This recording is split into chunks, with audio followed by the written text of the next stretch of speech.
India में government job की एक बड़ी प्रॉब्लम है जिसके कारण लाखों लोग बेरोजगार हैं। देखिए, मैं ये नहीं कह रहा हूं कि रोजगार का मतलब सरकारी नौकरी होती है, लेकिन प्राइवेट सेक्टर की ओर, बिजनेस की ओर, स्टार्टअप की ओर प्रोत्साहित करना, लोगों को जागरूक करना या फिर रिसोर्सेज अवेलेबल कराना का काम भी तो गवर्नमेंट का ही है। ऑफिशियल डेटा, मैं कोई अपने मन से नहीं कह रहा हूं, केंद्र और राज्य में टोटल 60 लाख पद खाली है, इसके बावजूद वैकेंसी नहीं आती है। और जब भर्ती आती है एक डेट फिक्स कर दी जाती है, इसके बावजूद उसके आगे आगे बढ़ा दी जाती है। मैं एक मीम भी देख रहा था कि राजस्थान में रीट की जो परीक्षा होती है वो किस तरह से आगे आगे भाग रही है और स्टूडेंट सारे पीछे पीछे भाग रहे हैं। कई बार तो प्रॉपर एग्जाम होने के बाद में, रिजल्ट आने के बाद में भी पोस्टिंग के लिए 1.5 से 2 साल लग जाता है। माना कि ये कंपटीशन एग्जाम है, लेकिन कंपटीशन की भी तो एक डेफिनेशन होती है, एक मर्यादा होती है। यहाँ पर 4 से 5 हजार पदों के लिए 10 से 15 लाख स्टूडेंट बैठते हैं। मतलब कि जिनका सिलेक्शन नहीं होता है वो तो यही सोचते रहते हैं कि हम तो किसी काम के नहीं है। इस तरह की कई सारी प्रॉब्लम आती है। इस पर इंडियन एक्सप्रेस में एक बढ़िया आर्टिकल लिखा है, आपको टाइम हो तो जरूर पढ़े। ये प्रॉब्लम कोई कम नहीं है, लेकिन इससे भी बड़ी प्रॉब्लम ये है कि जब प्रॉपर एग्जाम हो जाता है उसके बाद में पता चलता है कि पेपर तो लीक हो गया था, परीक्षा तो रद्द करनी पड़ेगी, वापस एग्जाम कंडक्ट किए जाएंगे। प्रारंभिक परीक्षा का प्रश्न पत्र लीक होने की खबर आ रही है। गुजरात में एक बार फिर से पेपर लीक हो गया है। जहां भर्ती परीक्षा में नौकरी पाने की आस रखने वाले युवा पास तो बाद में होते, लेकिन पहले पेपर कराने में सरकार ही फेल हो जा रही है। पेपर लीक का मामला इक्का दुक्का भी नहीं है। आए दिन हम न्यूज में सुनते हैं कि पेपर लीक हो गया है, तो फिर एक्चुअल क्या रीजन है कि बार बार पेपर लीक हो रहे हैं? और यहाँ पर गवर्नमेंट की, एडमिनिस्ट्रेशन की और पुलिस की क्या रिस्पॉन्सिबिलिटी है? और उन स्टूडेंट्स की क्या सिचुएशन होती होगी जिन्होंने रात दिन मेहनत करके पढ़ाई की है और बाद में पता चलता है कि पेपर तो लीक हो गया है। पेपर लीक का इश्यू ये जितना आसान लगता है, एक्चुअली में उतना आसान है नहीं। इसको डिटेल से समझेंगे और ये भी पता करेंगे कि इसका एक्चुअली में सॉल्यूशन क्या है, गवर्नमेंट को क्या करना चाहिए जिससे पेपर लीक रुक सके। क्योंकि आज के समय स्टूडेंट के लिए सबसे बड़ी प्रॉब्लम है पेपर लीक। दिसंबर 2022 में राजस्थान में आरपीएससी ने सेकेंड ग्रेड का एग्जाम कंडक्ट कराया, लेकिन पेपर कुछ घंटे पहले ही लीक हो गए। टोटल 37 स्टूडेंट के साथ में 44 लोग पकड़े गए। पुलिस ने बताया है कि हर कैंडिडेट से पेपर का 10-10 लाख रुपए लिए गए। सेकेंड ग्रेड टीचर भर्ती परीक्षा का पेपर लीक हो चुका है और सुबह छात्र एग्जाम देने बैठे तो बताया गया कि पेपर रद्द हो चुका है क्योंकि किसी ने पर्चा लीक कर दिया है। और ये ऐसा नहीं है कि राजस्थान में ऐसा पहला पेपर लीक का स्कैम देखने को मिला। उससे पहले यदि 2018 की बात करें तो आधे दर्जन पेपर, 8 मेन परीक्षाओं के पेपर लीक हो चुके हैं। ये देख करके आपको लगेगा कि गहलोत सरकार के आने के बाद में, कांग्रेस सरकार के आने के बाद में ये हुआ। ऐसा नहीं है। पिछले 12 सालों में जहां पर कांग्रेस और बीजेपी दोनों की गवर्नमेंट रही है, टोटल 17 एग्जाम लीक हो चुके हैं। राजस्थान में लाइब्रेरियन, कांस्टेबल, टीचर, पटवारी, हर तरह के एग्जाम लीक देखने को मिले। सेकेंड ग्रेड टीचर भर्ती परीक्षा का पेपर लीक हो चुका है और सुबह छात्र एग्जाम देने बैठे तो बताया गया कि पेपर रद्द हो चुका है क्योंकि किसी ने पर्चा लीक कर दिया है। ये बड़ी खबर मिल रही है। दूसरी पारी का पेपर हुआ है रद्द। अब 11 दिसंबर को होगी परीक्षा। राजस्थान कर्मचारी चयन बोर्ड ने जारी की है परीक्षा की तिथि। 12 नवंबर को आयोजित दूसरी पारी का पेपर आउट हुआ था। पुलिस कांस्टेबल भर्ती परीक्षा पेपर लीक मामले के साथ जुड़ी हुई इस वक्त की बड़ी खबर है। पुलिस कांस्टेबल भर्ती परीक्षा पेपर लीक केस सामने आया। पुलिस ने आज 5 लोगों को गिरफ्तार किया।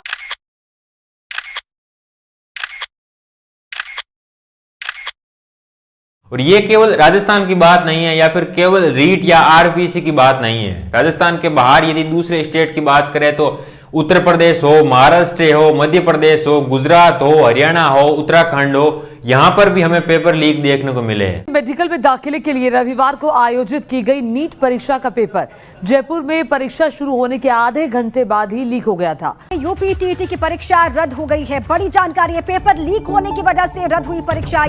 और बीएसएससी पेपर लीक कांड से जुड़ी बड़ी खबर आ रही है। देहरादून से बड़ी खबर है। लोक सेवा आयोग की परीक्षा का पेपर लीक होने की बात सामने आ रही है। बड़ी खबर गुजरात से है, जहां पर जूनियर क्लर्क परीक्षा का पेपर लीक हो गया है। और ये केवल सरकारी नौकरी की बात नहीं है, इसके साथ साथ में बोर्ड एग्जाम में भी पेपर लीक देखने को मिले हैं। चाहे सीबीएसई का एग्जाम होता है या फिर स्टेट लेवल में जो बोर्ड एग्जाम होते हैं 10वीं 12वीं के। सीबीएसई के 2 पेपर लीक होने से देश भर के 28 लाख छात्र परेशान हैं। इस मामले में सीबीएसई की जमकर किरकिरी हो रही है।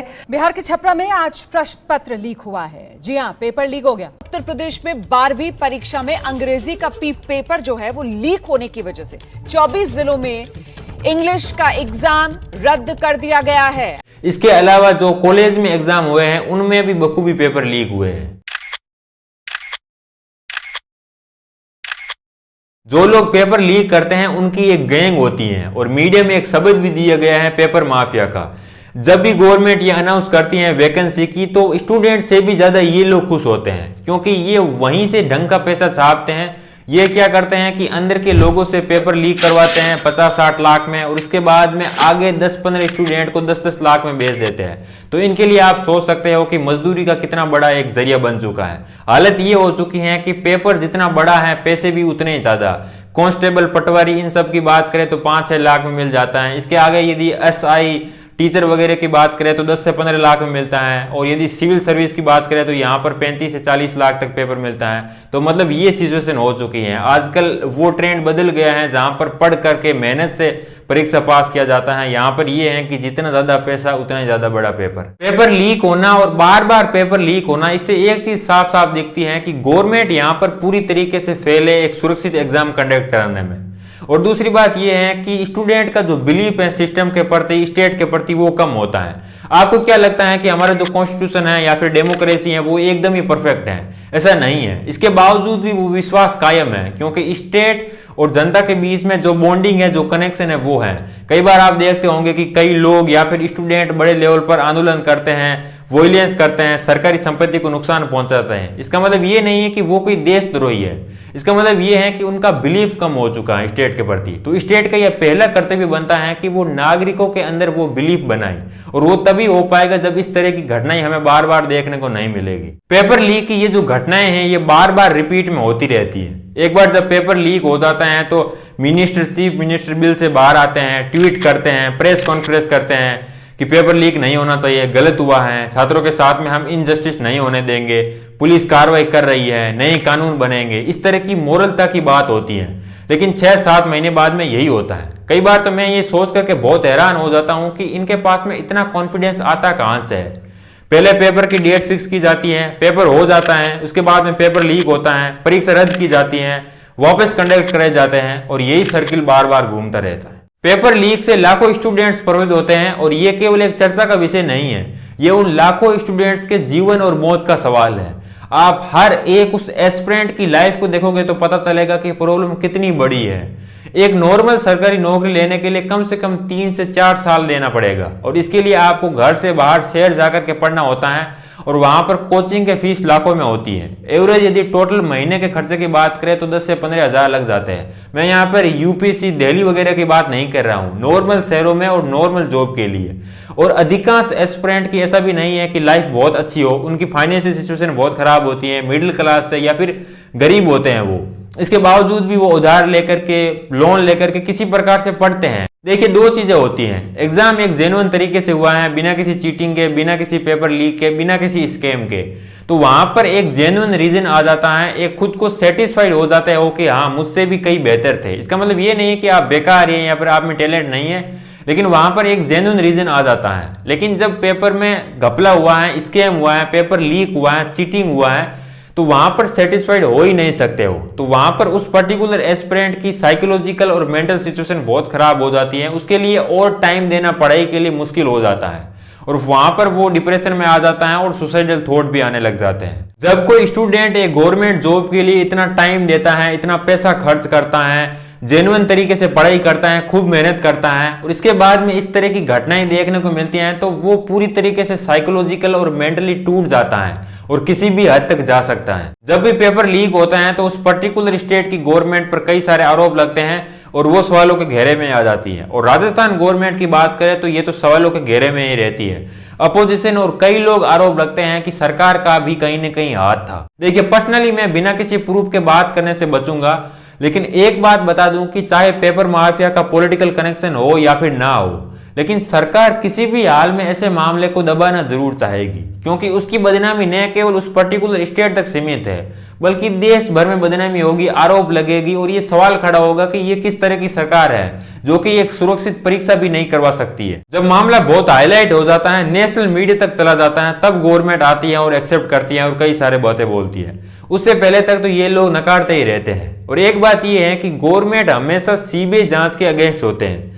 जब भी लोग मांग करते हैं कि सीबीआई की जांच कराओ, प्रॉपर निष्पक्षता से जांच होगी, तब ये इसको नकारते हैं और कार्रवाई नहीं करते हैं। ऐसा इसलिए करते हैं कि इन्हें पता है कि सीबीआई न केवल उस पर्टिकुलर केस की जांच करेगी, बल्कि उससे पहले भी जितने भी पेपर लीक हुए उन सभी के गड़े मुर्दे उखाड़ेगी और जितने भी कनेक्शन है वो निकालेगी। पेपर लीक होने के बाद में गवर्नमेंट आती है और कहती है कि हम नए कानून बनाएंगे, और ये हकीकत है कि कानून बनाते भी हैं। राजस्थान सरकार की बात करें तो इन्होंने नए कानून बनाए हैं कि पेपर लीक और चीटिंग जैसे क्राइम पर 10 साल की सजा और 10 करोड़ तक जुर्माना लगेगा। और हैरानी की बात यह है कि नए कानून बनने के बाद में भी पेपर लीक हुए हैं। क्राइम के बेसिकली 2 मेन सॉल्यूशन होते हैं। एक तो ये है कि क्राइम होने के बाद में उसको कठोर सजा मिले ताकि वो दोबारा क्राइम ना करे, और दूसरी ये है कि पहले ही इस तरह की सिक्योरिटी हो, पहले ही इस तरह का सिस्टम हो ताकि क्राइम ही ना हो।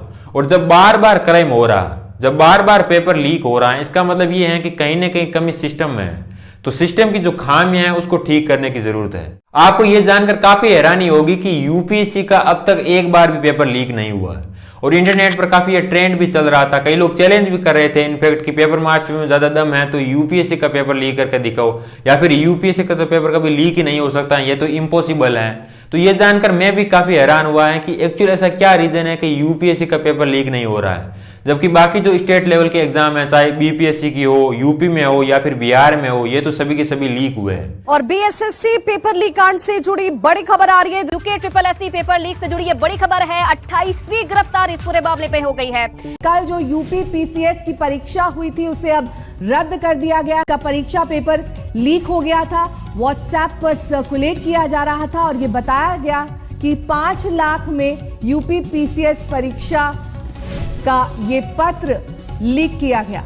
तो जब मैंने इस पर रिसर्च की है, हालांकि डिटेल तो ज्यादा कुछ मुझे नहीं पता है, लेकिन जागरण जोश का एक आर्टिकल जरूर मिला है, उसके अनुसार मैं आपको बता देता हूँ। आर्टिकल में लिखा है कि 1992 में पहली बार इलाहाबाद के एक केंद्र में सूचना मिली है कि पेपर लीक हो गया। इस पर पार्लियामेंट में डिबेट भी हुई है। इनफैक्ट यूपीएससी ने भी जांच की और सीबीआई ने भी जांच की, तो बाद में पता चला है कि ऐसा कुछ नहीं हुआ था। यूपीएससी का पेपर लीक नहीं होने का मेन रीजन ये है कि पेपर को एग्जाम हॉल तक, सेंटर तक पहुंचाने का जो प्रोसेस है वो बहुत ही ज्यादा सिक्योर और बहुत ही ज्यादा इफेक्टिव है। पेपर 1 घंटे पहले आता है और इसकी सील आधे घंटे पहले खुलती है, वो भी प्रॉपर सिक्योरिटी के साथ में, और इसकी पूरी जिम्मेदारी एसडीएम की होती है। पेपर को लीक होने से रोकना है तो इसका लॉन्ग टर्म और इफेक्टिव सॉल्यूशन यही है कि पेपर बनाने से लेकर डिस्ट्रीब्यूट होने तक का जो प्रोसेस है उसमें बदलाव की सख्त जरूरत है।